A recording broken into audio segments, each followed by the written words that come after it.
जगत में प्रत्येक व्यक्ति को किसी ना किसी प्रकार की निर्बलता अवश्य होती। जैसे कोई बहुत तेजी से दौड़ नहीं पाता तो कोई अधिक भार नहीं उठा पाता, कोई असाध्य रोग से पीड़ित रहता है तो कोई पढ़े हुए पाठों को स्मरण में नहीं रख पाता। ऐसे अनेकों उदाहरण और भी हैं। क्या आप किसी ऐसे व्यक्ति को जानते हैं जिसे सब कुछ प्राप्त हो और हम जीवन की उस एक निर्बलता को जीवन का केंद्र मानकर जीते हैं? इस कारणवश हृदय में दुख और असंतोष रहता है सदा। निर्बलता मनुष्य को जन्म से अथवा संजोग से प्राप्त होती है, किंतु उस निर्बलता को मनुष्य का मन अपनी मर्यादा बना लेता है। किंतु कुछ व्यक्ति ऐसे भी होते हैं जो अपने पुरुषार्थ और श्रम से उस निर्बलता को पराजित कर देते हैं। क्या भेद है उनमें और अन्य लोगों में? यह आपने कभी विचार किया है? सरल सा उत्तर है इसका। जो व्यक्ति निर्बलता से पराजित नहीं होता, जो पुरुषार्थ करने का साहस रखता है हृदय में, वो निर्बलता को पार कर जाता है। अर्थात निर्बलता अवश्य ईश्वर देता है, किंतु मर्यादा मनुष्य का मन ही निर्मित करता है। स्वयं विचार कीजिए।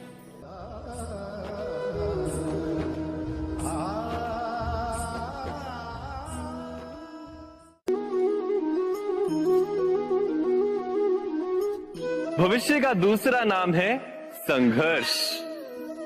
हृदय में आज इच्छा होती है और यदि पूर्ण नहीं हो पाती तो हृदय भविष्य की योजना बनाता है। भविष्य में इच्छा पूर्ण होगी ऐसी कल्पना करता रहता है, किंतु जीवन ना तो भविष्य में है ना अतीत में। जीवन तो इस क्षण का नाम, अर्थात इस क्षण का अनुभव ही जीवन का अनुभव। पर हम ये जानते हुए भी इतना सा सत्य समझ नहीं पाते। या तो हम बीते हुए समय के स्मरणों को घेर कर बैठे रहते हैं, या फिर आने वाले समय के लिए हम योजनाएं बनाते रहते हैं और जीवन जीवन बीत जाता है। एक सत्य यदि हम हृदय में उतार लें कि ना हम भविष्य देख सकते हैं, ना ही भविष्य निर्मित कर सकते हैं, हम तो केवल धैर्य और साहस के साथ भविष्य को आलिंगन दे सकते हैं, स्वागत कर सकते हैं भविष्य का। तो क्या जीवन का हर पल जीवन से नहीं भर जाएगा? स्वयं विचार कीजिए।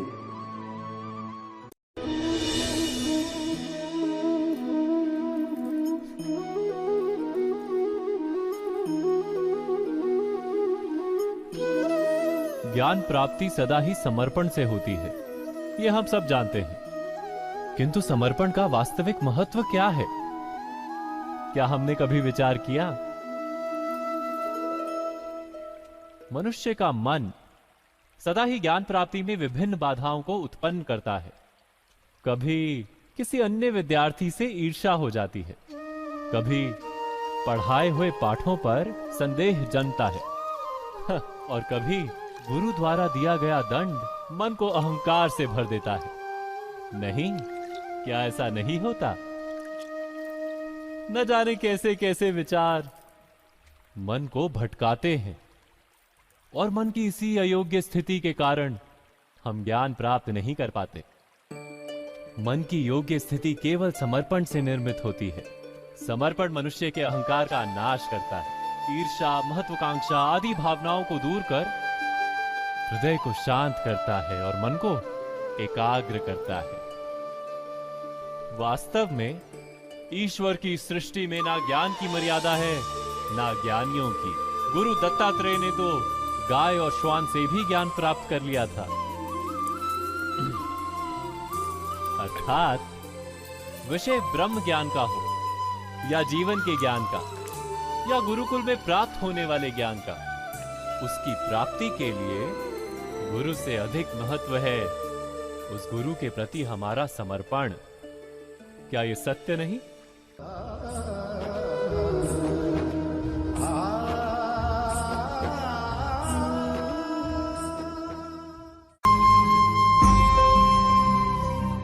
प्रत्येक मनुष्य के जीवन में ऐसा क्षण अवश्य आता है जब सारे स्वप्न, सारी आशाएं, सारे दृश्य ध्वस्त हो जाते हैं। जीवन के सारे आयोजन ही बिखर जाते हैं। एक और धर्म होता है और दूसरी ओर सुख। इसी को धर्म संकट कहते हैं। जब धर्म का वहन ही संकट हो और धर्म का त्याग ही सुख हो। विचार कीजिए, कभी किसी स्वजन के विरुद्ध सत्य बोलने का अवसर प्राप्त हो जाता है, कभी ठीक दरिद्रता के समय सरलता से चोरी करने का मार्ग प्राप्त हो जाता है, कभी किसी शक्तिशाली राजनेता या राजा के कर्मचारी का अधर्म प्रकट हो जाता है। सबके जीवन में ऐसी घटना बनती ही रहती है। अधिकतर लोग ऐसे किसी क्षण को धर्म संकट के रूप में जान ही नहीं पाते। हमें किसी प्रकार के संघर्ष का अनुभव ही नहीं होता। सहजता से सुख की ओर खींचे चले जाते हैं, जैसे मक्खी गुड़ की ओर खींची चली जाती। वास्तव में धर्म संकट का क्षण ईश्वर के निकट जाने का क्षण होता है। यदि हम संघर्षों से भयभीत ना हो, सुख की ओर आकर्षित ना हो, अपने धर्म पर दृढ़ रहे, तो ईश्वर का साक्षात्कार दूर नहीं।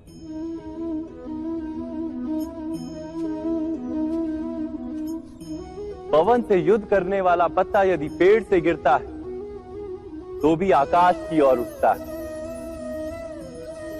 पवन से झुकने वाली घास वहीं भूमि पर रह जाती है। अर्थात धर्म संकट से यदि हम संकट को ही टाल दें तो सुख तो मिलता है, जीवन बढ़ता है, किंतु क्या चरित्र नहीं टूटता? क्या आत्मा दरिद्र नहीं हो जाती? क्या ईश्वर से अंतर नहीं हो जाता? स्वयं विचार कीजिए। दो व्यक्ति जब निकट आते हैं तो एक दूसरे के लिए सीमाएं और मर्यादाएं निर्मित करने का प्रयत्न अवश्य करते हैं। हम यदि सारे संबंधों पर विचार करें तो देखेंगे कि इन सारे संबंधों का आधार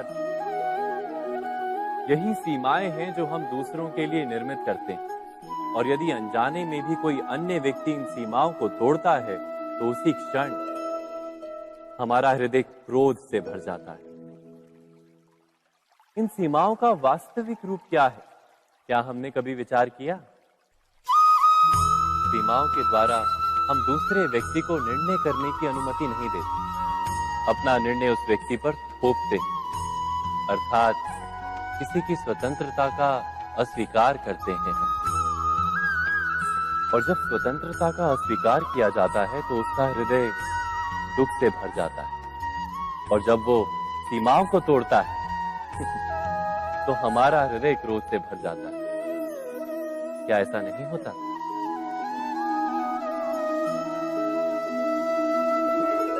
पर यदि एक दूसरे की स्वतंत्रता का सम्मान किया जाए तो किसी मर्यादाओं या सीमाओं की आवश्यकता ही नहीं होती।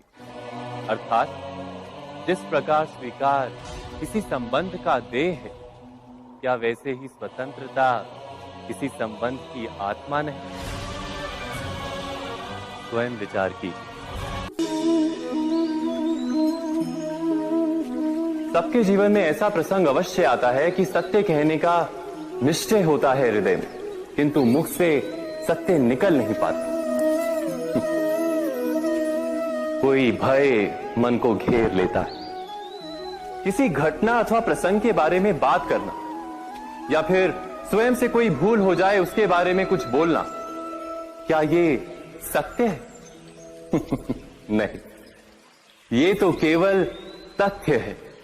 अर्थात जैसा हुआ था वैसा केवल बोल देना सामान्य सी बात है। किंतु कभी कभी उस तथ्य को बोलते हुए भी भय लगता है। कदाचित किसी दूसरे की भावनाओं का विचार आता है मन, दूसरे को दुख होगा ये भय भी शब्दों को रोकता है। तो ये सत्य क्या है? क्या हमने कभी विचार किया है? जब भय रहते हुए भी कोई तथ्य बोलता है तो वो सत्य कहलाता है। वास्तव में सत्य कुछ और नहीं, केवल निर्भयता का दूसरा नाम है। और निर्भय होने का कोई समय नहीं होता, क्योंकि निर्भयता आत्मा का स्वभाव है। अर्थात क्या प्रत्येक क्षण सत्य बोलने का क्षण नहीं होता?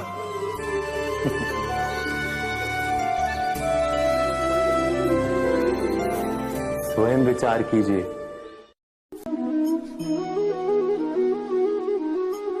श्रेष्ठता का क्या अर्थ है? श्रेष्ठता का अर्थ है दूसरों से अधिक ज्ञान प्राप्त करना। अर्थात मूल्य इस बात का नहीं कि स्वयं कितना ज्ञान प्राप्त किया, मूल्य इस बात का है कि प्राप्त किया हुआ ज्ञान अन्य लोगों से कितना अधिक है। अर्थात श्रेष्ठता की इच्छा ज्ञान प्राप्ति को भी एक स्पर्धा बना देती है। और स्पर्धा में विजय अंतिम कब होती है?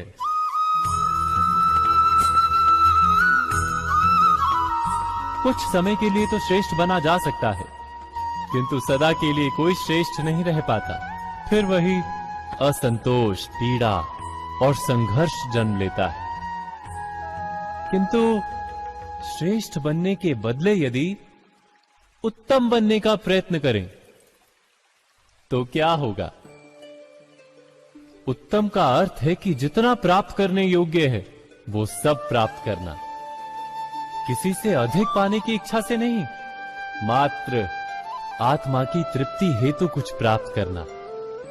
उत्तम के मार्ग पर किसी अन्य से स्पर्धा नहीं होती, स्वयं अपने आप से स्पर्धा होती है। अर्थात उत्तम बनने का प्रयत्न करने वाले को देर अबेर सारा ज्ञान प्राप्त हो जाता है, बिना प्रयत्न के ही वो श्रेष्ठ बन जाता है। किंतु जो श्रेष्ठ बनने का प्रयत्न करता है वो श्रेष्ठ बने या ना बने, उत्तम कभी नहीं बन पाता।